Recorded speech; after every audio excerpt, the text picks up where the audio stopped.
I'm Arthia Nixon bringing you this special report. The Times-Georgian was the first to interview Dr. Brenda Fitzgerald, the new director of the Centers for Disease Control and Prevention, when she returned to her hometown of Carrollton for the first time in an official capacity. It was a homecoming of sorts where community leaders and local officials gathered as Tanner Medical Systems hosted Fitzgerald for a Carroll County Chamber of Commerce breakfast. Fitzgerald, who studied microbiology and had her OBGYN practice in Carrollton for over 30 years, addressed several topics, including how the CDC is battling the opioid epidemic, emerging health threats, global health threats, and the new discoveries in babies born with the Zika virus. It's Arthia Nixon for the Times-Georgian, and we're with Carrollton native CDC Director now, Dr. Brenda Fitzgerald. And thank you so much for allowing us to interview you today. Thank you.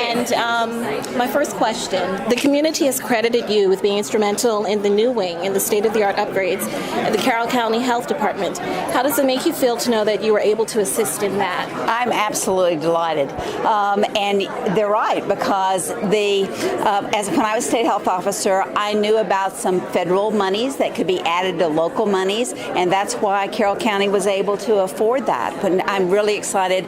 All public health is local, and the best public health occurs right in the home, and I'm just so delighted to be able to support the local public health department.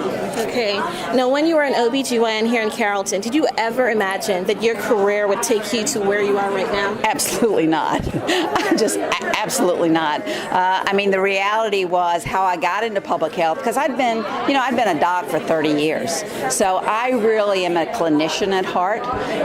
And that is, when the governor deal asked me to be state health officer, was the first time really I started doing public health. But I think that it's the right thing, because I'm able to take that clinical point of view and take it to the public point of view. Like when I'm looking at blood spots, I'm thinking about those babies that are born, because I've delivered those babies, and I'm thinking about the effect on those families. So it feels like I should be here.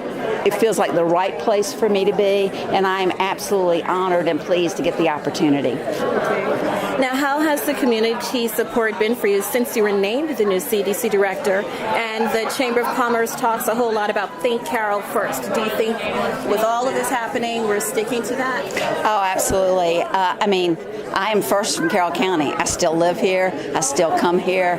This is my support. This is the basis from which I'm able to function, and I'm absolutely grateful to the people of Carroll County for all the support they have given me. Okay. And now you also mentioned this was your first public speaking engagement, so you came back home with it. Absolutely. This is my first talk as the official CDC director. Okay, fantastic. Thank you. Thank you. We're here with Daniel Jackson, the Chamber of Commerce, and you guys really hashtag Think Carroll First in bringing back the CDC director to a program and a community that you guys have said, hey, she's been instrumental and she's here.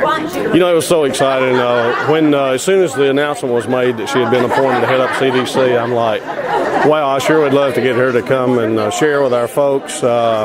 She's spoken to our Women's Business Alliance before.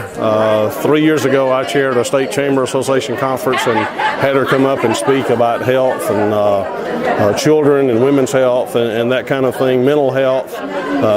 She actually, my wife, who lost her mom to Alzheimer's, went to see her because she transitioned her focus from OBGYN to more mind health and, that kind of thing. So I've known her, I've watched her in our community as a physician and in leadership roles. I've heard her speak. But today it was exciting. As I walked around and talked to folks, everybody's like, boy, that was amazing. So it's kind of neat. Number one, I don't think any of us, no matter how much we knew about the CDC, had a comprehension of how global or how effective they can be and respond quickly. And secondly, just the pride factor of one of our own, Dr. Brenda Fitzgerald, who lives in our community, being appointed to this incredibly important position is just really neat. So it was a special day for our community, for our chamber. As I said earlier, it's the largest breakfast we've had since I've been doing this in 13 or 14 years. And no surprise, but she hit the ball out of the park today. So a good day. Thank you. And this is Arthia Nixon for the Times-Georgian, and you'll find all these stories and more in the Times-Georgian, Carroll County's most trusted information leader. Be sure to tune into the second part of this series and pick up your copy of the Times-Georgian on Sunday, August 27, which will include a special section covering the topics discussed by Dr. Fitzgerald in depth. You may also log on to our website, www.times-georgian.com. I'm Arthia Nixon for the Times-Georgian, Carroll County's most trusted information leader since 1871.